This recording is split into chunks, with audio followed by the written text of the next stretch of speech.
总统川普今天表示，将终止现有的 EB-5 投资移民项目，以新的金卡投资项目取而代之。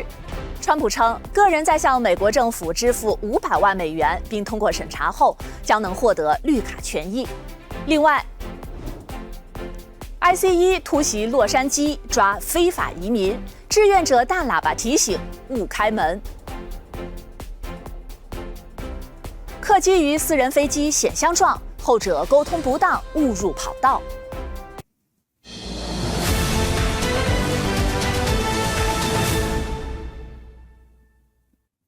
首先来关注总统川普在投资移民方面的最新政策动向。川普今天表示，将终止现有的 EB-5 投资移民项目，并以一个新的金卡投资移民项目是取而代之。川普称，根据拟定的新项目，个人在向美国政府支付500万美元并通过审查后，将能获得绿卡权益。Selling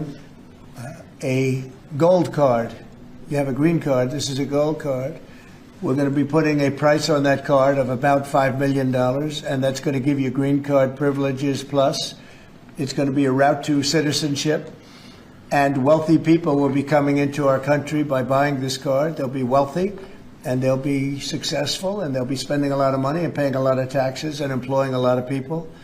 And we think it's going to be extremely successful. 商务部长卢特尼克表示，新的金卡项目将在2周后推出。他称，项目筹集的资金将用于偿还政府债务，并暗示这笔钱将直接支付给政府。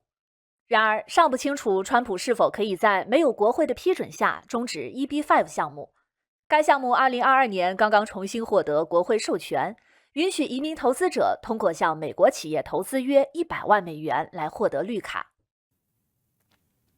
再来关注与川普政府大规模驱逐非法移民有关的最新消息。据 Politico 的最新报道，包括总统川普知名盟友在内的一批军事承包商已向白宫递交提案，希望通过军事基地的处理营、私人飞机队和民间武装力量来协助川普政府执行大规模驱逐任务，以实现2年内驱逐1200万非法移民的目标。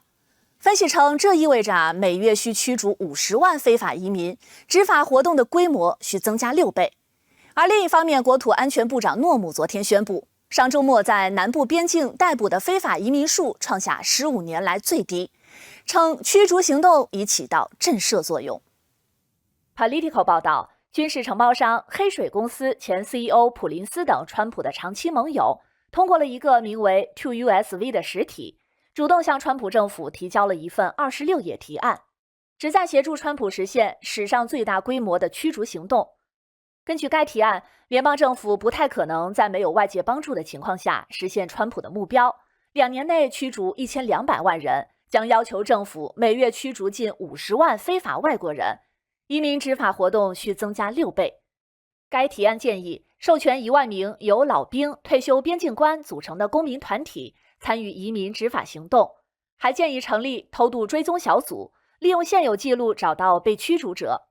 并且由私营力量接管传统上政府机构的法定职能，成立由4000名律师与助理组成的筛查与诉讼团队，推行批量听证会制度。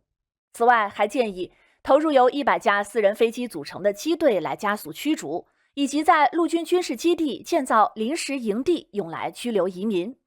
目前尚不清楚川普本人是否亲自看过这份提案，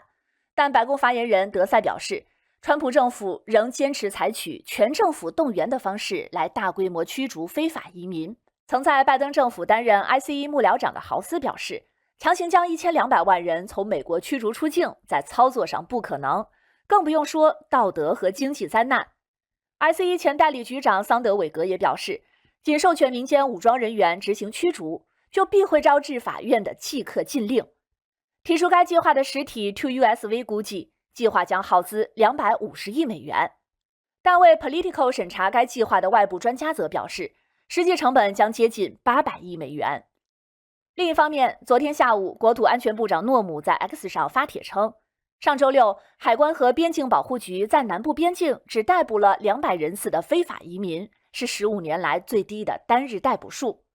国土安全部发言人称，川普政府向非法移民发出明确信息，不要来我们国家，你不允许进入。如果进来，我们会追捕你并驱逐出境。发言人还称，川普常识性的移民和边境安全政策正在奏效。继续来关注驱逐非法移民。面对移民与海关执法局 ICE 近日在洛杉矶的突袭，当地社区组织也针锋相对地采取了行动。一些志愿者就跟踪 ICE， 并在街头用高音喇叭提醒居民，如果对方没有法官的搜查令，他们就不必开门。最近几天，移民与海关执法局 ICE 突袭洛杉矶地区的消息在当地传开，一些志愿者对此也采取行动，追踪 ICE， 并提醒居民使用他们的基本权利，免受逮捕。一个名为洛杉矶社区自卫联盟的组织由大约150名志愿者组成，他们在洛杉矶郡巡逻，跟踪 ICE 特工，并记录了 ICE 于上周末在阿尔汉布拉市和圣费尔南多谷地区的2次行动。In both of those places, we're happy to report that the agents decided to abort the mission for whatever reason. ICE 说，他们无法对传言或日常运作的细节做出回应。洛杉矶社区自卫联盟的成员通过扩音器告诉当地居民，如果没有法官签署的搜查令，他们不必开门。洛杉矶郡共和党主席表示，这些行动是针对有犯罪行为的非法移民。但洛杉矶社区自卫联盟的罗恩·戈切斯对此说法提出了异议。The people with the loudspeakers and megaphones and trying to disrupt the lawful activities of law enforcement don't understand one thing, is that they don't have to live with the consequences of ICE then going to have to go find these people in ever increasing dangerous situations. The data from ICE itself shows that more than half of the people who have been detained are people with absolutely zero criminal record. 协助 ICE 行动的 FBI 表示，任何阻碍执法行动的人都将被起诉。We will not physically interfere. We will not attack. We won't do anything illegal. We're doing everything within our legal means to defend the community. 此外，洛杉矶是一个庇护城市，这就意味着当地政策限制地方执法机构与 ICE 合作。视线转向政府效率部斗志的削减政府资金行动。川普政府标志性的成本削减计划目前遭遇现实挑战。斗志的最新数据显示，在近期终止的政府合约中，有超过1/3并未给政府节省任何资金。美联社报道，联邦各机构近期终止了近2300份政府合约，其中794份无法实现节流，占比超过34%，主因是资金已全额支付。其中典型案例是住房与城市发展部的办公家具采买合同、国际开发署 USAID 的总部地毯清洁合同，以及交通部政府过渡培训合同。所有这些合同的款项均已支付给承包商。政府合同法专家蒂福批评，这种做法就像没收空弹匣，既无法回收资金，又可能影响机构运作。但一名政府官员称，这些合同存在潜在的财政负担，将其终止具有政策必要性，即便无法实现及时的资金节省。斗志昨天称，他们已通过取消政府租赁合同、削减专项拨款、实施人员精简及资产抛售等措施，累计节省了约650亿美元。但也有专家质疑，这一数据被夸大。继续来关注亿万富翁马斯克领导的政府效率部 DOGE。今天该部门是爆发了一场大规模辞职事件，21名数字技术领域的联邦公务员是集体辞职，以抗议马斯克的联邦大裁员举措。但白宫表示，他们的辞职并没有对川普政府裁员的决心产生影响。与此同时，马斯克还将在明天参加川普就任后的首次内阁会议。21名联邦政府的数字技术服务人员周二集体辞职，以抗议政府效率部的大规模裁员计划。值得关注的是，这21名联邦雇员此前曾隶属联邦数字服务局。川普总统在就任之后立即签署行政命令，将该部门重组，并由马斯克领衔的政府效率部直接管辖。联邦数字服务局此前有超过100名员工，该办公室在本月初已有约40名员工遭到解雇，而此次集体辞职的这21人，他们的岗位包括工程师、设计师、数据分析师和项目经理等。这21人在联名辞职信中表示，他们不会利用自己的技术和技能来危害政府的核心系统，危及美国人的敏感数据或破坏关键的公共服务，并且不会利用自己的专业知识来执行或使政府效率部的行为合法化。此外，这些员工还警告称，马斯克招募的许多人都是政治空想家，他们并不具备帮助川普总统削减联邦政府规模所需的技能或经验。另一方面，白宫新闻发言人莱维特则对道指员工的集体辞职不以为然。他在一份声明中表示，川普总统不会因为抗议、诉讼或法律挑战而放弃执行他的承诺，他将让联邦政府更加高效，并对辛勤工作的美国纳税人更加负责。莱维特在周二的白宫记者会上还表示，目前已经有100万联邦雇员响应了马斯克要求就上周工作进行述职的电子邮件，而川普总统也支持马斯克所提出的这项要求。All the Office of Personnel Management is asking, all this administration is asking, President Trump is asking, is for federal workers who live off of the American taxpayers' dime to send 5 bullet points of what they have done in the previous week. That is all we are asking for. We advise federal workers, unless your agency has dictated you not to respond to this email. 值得注意的是，尽管莱维特当天拒绝透露目前政府效率部的负责人身份，但根据多家媒体引述知情人士的说法，联邦数字服务局的高级顾问艾米·格里森已经被任命为新的部门主管。而根据计划，川普总统将于周三在白宫举行其就任后的首次内阁会议，马斯克也将会出席，并与川普总统和所有内阁部长讨论政府效率部所采取的各项行动。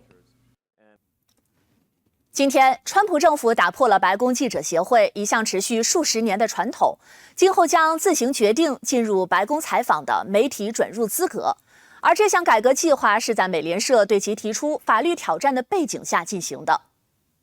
白宫新闻发言人莱维特周二宣布，川普政府将对白宫的媒体准入规则进行重大改革。今后的白宫记者团资格将由白宫新闻团队自行决定，这打破了数十年来由白宫记者协会做出决定的传统。Moving forward, the White House press pool will be determined by the White House press team. Legacy outlets who have participated in the press pool for decades will still be allowed to join, fear not, but we will also be offering the privilege to well-deserving outlets who have never been allowed to share in this awesome responsibility. 白宫此次对媒体准入规则进行重大改革，是在美联社上周对川普政府提起诉讼的背景下所进行的。美联社因拒绝在其报道中将墨西哥湾改名为美国湾而被禁止进入白宫，该机构在空军1号上的专属坐席也遭到撤销。美联社随后以新闻报道自由受阻为由将白宫告上法庭，但这起诉讼在本周一遭到了一名联邦法官的驳回。莱维特在周二强调，能够在椭圆形办公室和空军1号上采访总统是白宫给予记者的特权，而非媒体的固有权利。Asking the President of the United States questions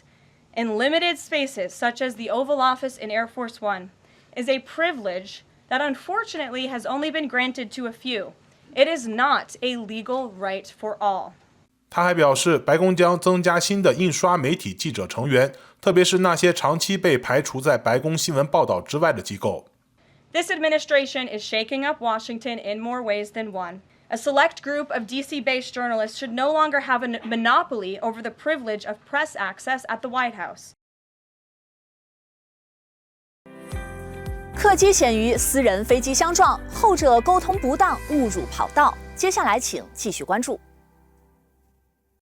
视线转向经济，由于投资者对经济增长和全球贸易的担忧加剧，今天美股标普500指数连续第4个交易日下跌，其中特斯拉股价再度暴跌，使得该公司的市值跌破了1万亿美元。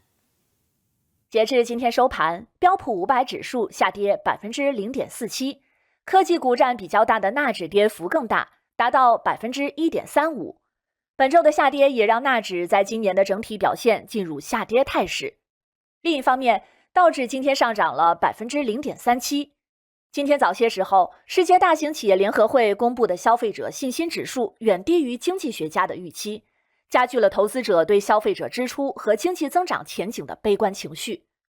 此外，总统川普昨天宣布，对加拿大和墨西哥的关税政策将在暂停1个月后如期生效，也增加了市场的不确定性。与此同时，特斯拉的股价再度暴跌，截至今天收盘，跌幅达到 8.4%， 也使得该公司市值跌破1万亿美元。周二的最新数据显示，特斯拉1月在欧洲的销量同比下滑 45%， 与该地区电动汽车销量整体增长的趋势形成鲜明对比。有分析称，这背后的部分原因在于一些欧洲买家反感特斯拉 CEO 马斯克的政治立场。特斯拉最近几周的下跌也让马斯克的身价大幅缩水。数据显示，自去年12月中旬以来，马斯克的财富蒸发了超过1000亿美元。即便如此，他依旧稳坐世界首富的宝座，资产达到约3800亿美元。来关注川普关税对普通美国人日常生活的影响。总统川普昨天宣布，针对加拿大和墨西哥输美商品的全面关税将如期实施，暂缓征收的宽限期将于下周结束。而 NBC 新闻今天报道称，川普的关税政策可能导致全美的汽车保险费平均上涨 8%。凯利蓝皮书的数据也显示，全美新车的平均价格也可能比此前高出1万美元。We're on time with the tariffs, and it seems like that's moving along very rapidly. We've been mistreated very badly by many countries, not just Canada and Mexico. 最新数据显示，如果美国对来自加拿大和墨西哥的进口产品征收 25% 的关税，那么到今年底，全美全额汽车保险的年度平均保费预计将上涨 8%， 达到2502美元。而在没有关税的情况下，这一保费仅上涨 5%， 为2435美元。保险行业专家指出，保费上涨的主要原因在于新关税将推高进口汽车和零部件的价格。当发生车祸时，保险公司需要承担更高的理赔成本，而这种财务压力通常会通过提高保费来转嫁给消费者。约 60% 的汽车替换零件依赖从墨西哥、加拿大和中国进口，一些汽车零部件甚至需在最终组装前多次跨境运输。这意味着关税政策的调整将对保险行业产生更显著的影响。事实上，过去1年，全美汽车保险费用已上涨 12%， 而新车价格也屡创新高。凯利蓝皮书的数据显示，今年1月，市场上一辆新车的平均价格约为48000美元，较5年前同期上涨了1万多美元。除了对加拿大和墨西哥征收 25% 的关税外，川普还签署了一项全面的对等关税计划，计划对全球贸易伙伴加征关税。预计这项计划的最终审查将在4月初完成。该计划包括将铝和钢铁的关税从 10% 提高至 25%， 并要求对汽车、药品和半导体等产品征收 25% 的关税。专家警告，这可能导致新车价格进一步上涨，甚至连美国本土品牌的汽车也难以幸免。如果民众有购车打算，最好尽早行动。If you think you're going to buy a vehicle in the next 6 months or a year and you're worried about all of this, it's probably better to buy sooner rather than later. 近期，全美飞行事故不断，险象环生的事件频频发生。今天上午，芝加哥中途国际机场就发生了一起民航客机险些与私人飞机相撞的事故。一架即将着陆的西南航空公司客机差点是撞上了一架私人飞机。周二上午，芝加哥中途国际机场发生一起民航客机险些与私人飞机相撞的事故。画面显示，当西南航空的飞机即将着陆时，一架私人飞机突然出现在前方不远处的跑道上滑行。西南航空的飞行员及时复飞，避免了碰撞事故。根据 FlightAware 数据，复飞的客机在机场上空盘旋了大约10分钟后再次降落。此次事件中，西南航空飞机从内布拉斯加州奥马哈飞往芝加哥，而机型为庞巴迪挑战者350的私人飞机则计划从芝加哥飞往田纳西诺克斯维尔。航空管理局 FAA 表示，由于私人飞机未经授权驶过跑道，西南航空2504号航班被迫终止降落，重新升空。根据空中交通管制音频记录，私人飞机是由于和空管员沟通不当，导致其进入了错误的跑道。西南航空公司表示，此次事件中无人受伤。视线转向纽约，前天晚上，纽约皇后区区政府在法拉盛专为移民群体举办了一场资源博览会。区长理查兹表示，总统川普上任后，移民政策不断变化，而皇后区是纽约市族裔最为多元的地区之一。举办此活动就是为了确保移民能够获得应有的支持和服务。我们来看本台记者的详细报道。周一晚，纽约皇后区区长理查兹在法拉盛 YMCA 主办了一场专为移民群体提供支持的资源博览会。此次活动吸引了来自不同族裔和社区的上百名民众，现场气氛热烈。区长理查兹表示，皇后区是纽约市族裔最为多元的地区之一。在总统川普上任后，面对不断变化的移民政策，皇后区政府希望通过资源博览会等活动，确保移民民众能够获得应有的支持和服务，维护他们的合法权益。 Right now, it's all about making sure that our immigrant communities know their rights. And that's what we've largely been focusing on at the moment with a lot of our immigrant organizations. And tonight is also a big rollout of one of our first big initiatives this year to make sure we're getting information out to communities like Flushing and Corona. We're also focused on supporting a lot of community centers with capital money so that they can actually build up these safe places in every pocket and every corner of the borough where people feel safe to go. Right now, people don't feel safe talking to government or approaching government because they fear their information may be taken or they may be deported, but it's our job and obligation to work with our community-based organizations. 本次博览会汇集了41家非营利性社区组织，涵盖政府福利、法律援助、住房、移民事务、就业机会等多个领域。各机构代表在现场为民众提供详细咨询，并解答相关问题，获取所需资源。今天参加这个活动，很高兴能够接触到更多华人社区的移民，希望能够听取他们对我们新闻内容的意见，了解他们最希望获得什么样的信息和资源。最近不是报税季嘛，所以我们最近还弄了一个纽约市提供免费中文服务的报税的机构的一个名单，在我们的微信公众号上面，就是大家可以关注一下。节目的最后，还是欢迎大家在 YouTube 上给中文正点点赞、订阅、留言，并且开启小铃铛，以便及时获得最新的新闻推送。好的，今天的节目到这里就全部结束了，感谢您的收看，再见。